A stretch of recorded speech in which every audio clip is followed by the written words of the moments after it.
Hola amigos, ¿cómo están? Mi nombre es Daniela y hoy quiero compartir con ustedes la unidad 3 denominada Poder, correspondiente a los autores Althusser y Weber, y la semana que viene trataremos a Foucault. Esta unidad habla de las relaciones de poder o dominación en los grupos sociales y en los grupos de individuos.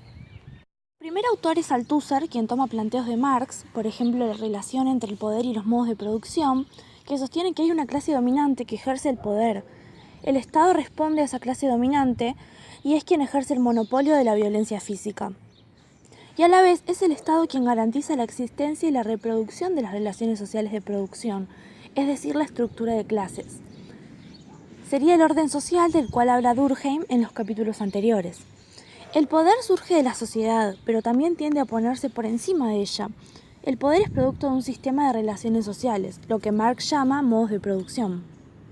Pensémoslo por un momento, no puede haber producción si no hay reproducción de los modos de producción. Nos referimos a las fuerzas productivas, es decir, a los trabajadores o la fuerza de trabajo, y a los medios de producción, las fábricas, las maquinarias y las materias primas. Por otro lado, no puede haber producción si no hay reproducción de las relaciones de producción, es decir, la clase dominante y la clase dominada. De ahí surge el origen de la lucha de clases. En Althusser, una cosa es el poder del Estado y otra muy distinta los aparatos del Estado.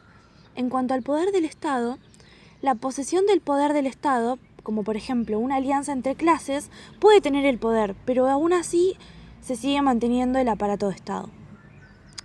De acuerdo a aparatos de Estado, nos referimos a, por un lado, aparatos represivos de Estado que ejercen violencia física, aunque funcionen bajo una ideología, y por otro lado, los aparatos ideológicos de Estado, que es la reproducción ideológica. El capital ejerce una coacción económica, es decir, crea las condiciones por las cuales los sujetos se ven obligados a vender su fuerza de trabajo. Y también hay una coacción jurídica, por otro lado, de los aspectos represivos, es decir, el poder político influencia ideológicamente. Las mencionadas son instituciones que difunden las formas de concebir el mundo de la clase dominante. Por ejemplo, el sistema educativo permite la calificación necesaria para reproducir las fuerzas de trabajo, lo cual también lo hace un aparato ideológico. Según Althusser, el Estado ejerce dominación sobre una clase dominante. En el capitalismo es la burguesía. Y el Estado garantiza la reproducción de las relaciones de producción y a su vez garantiza la reproducción de las clases trabajadoras, sin la cual no se puede pensar el capitalismo. Althusser también hace referencia a la ideología para poder reproducir las relaciones de producción. Habla sobre aparatos ideológicos y los aparatos represivos, que serán detallados en la unidad 4. Para concluir, quiero aclarar que toda formación social o sociedad depende de un modo de producción dominante. Al mismo tiempo que la sociedad produce y para poder producir, se deben reproducir las condiciones de producción. Y para terminar, por si no quedó claro, la infraestructura o base económica comprende la unidad de fuerzas productivas y relaciones de producción. Y cuando nos referimos a la supraestructura, estamos hablando del marco jurídico-político, que es decir, el derecho y el Estado, la religión, la moral y la ideología. Y el último autor del día de hoy es Max Weber, referido a la dominación y la legitimidad. La pregunta central weberiana es ¿por qué la dominación? Bueno, respecto a Marx, Weber no niega ni la clase dominante ni los fundamentos materiales o económicos. Weber se enfoca en los actores y en las acciones sociales. Si podemos recordar un poco en la unidad 2, la acción social es entendida como la unidad mínima de la sociología para Weber. Él, por otro lado, define la relación social como un sistema de acciones mutuamente referidas que, para que funcionen, tiene que haber un orden legítimo que permita que esas acciones puedan relacionarse.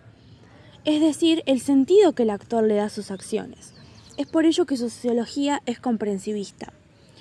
Hablando sobre poder, él lo establece como una relación de fuerza. Para Weber, el poder es la posibilidad de imponer la propia voluntad contra la voluntad del otro. Es decir, un concepto sociológicamente amorfo. Para Althusser, el poder es el poder del Estado, es la dominación de la clase dominante, es decir, poder es igual a dominación. En Weber no se habla de poder, sino de dominación. No habla de objetividad ni de condiciones materiales, lo que determina la relación social. Por otro lado, la dominación es la posibilidad de obtener la obediencia de los mandatos específicos. La dominación es aceptada, es decir, es legítima. Vale aclarar que eso no es ni bueno ni malo, no se aplica a juicios de valor. Simplemente Weber se pregunta por qué se obedece. ¿Por qué es aceptada? Y ahí entra la legitimidad. Para explicar la legitimidad, Weber establece 3 tipos puros de dominación legítima. Vale aclarar que ninguno de los 3 tipos se da puro en la realidad. Es decir, el carisma puede transformarse en algo cotidiano y tradicional, simplemente es un modo de establecer un orden. Comenzamos. La primera es la carismática. Define una figura, un líder carismático, excepcional, revolucionario, rompe con lo tradicional y lo legal racional. Hay una autoridad carismática y se obedece al líder. Por otro lado está el tipo tradicional, el cual se obedece en función de la tradición, la costumbre y lo que está dado. Por ejemplo, la monarquía absoluta. Y para terminar, el legal racional es propia de la sociedad moderna, es decir, hay establecido un sistema de leyes, una constitución, es decir, la elección legal nacional más allá del carisma. Por ejemplo, el líder es elegido a través de la mayoría de los votos. La burocracia, como forma de organización más racional del mundo moderno, tiende a generar sus propios valores e intereses.